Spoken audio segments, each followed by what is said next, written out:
Hey, fifth grade. Today we are going to look at context clues.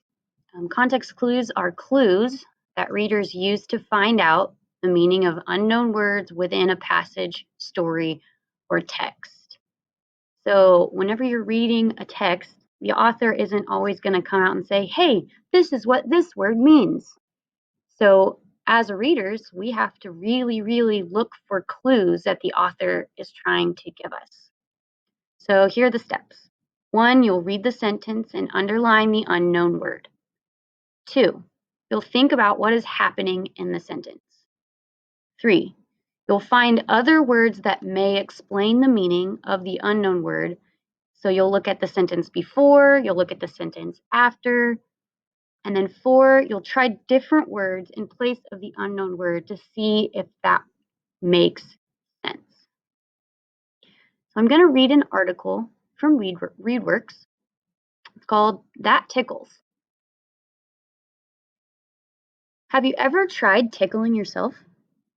If you're like most people, it doesn't work. Scientists say there's a good reason why.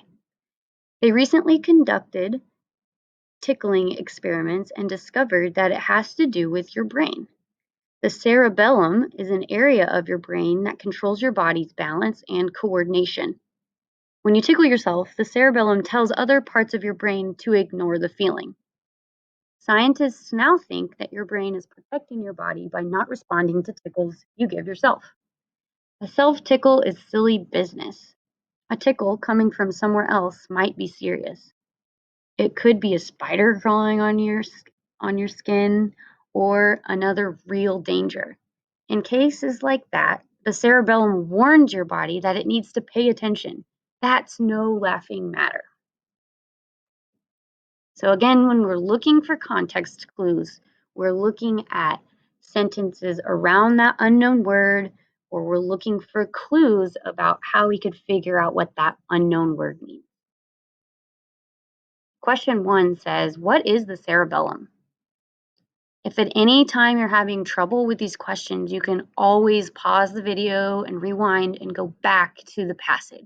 It's always a really good idea to look back at text evidence. So again, what is the cerebellum? A feeling of being tickled.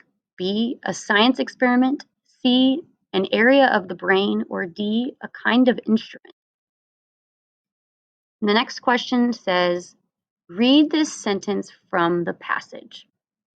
They recently conducted tickling experiments and discovered that it has to do with your brain. In this sentence, the word conducted means A, carried out, B, shared, C, listened to, or D, mocked. So in this one, we want to make sure that we're reading the sentences around it to try and figure out what that unknown word means. Thanks for joining me today, guys. Have a great rest of your day.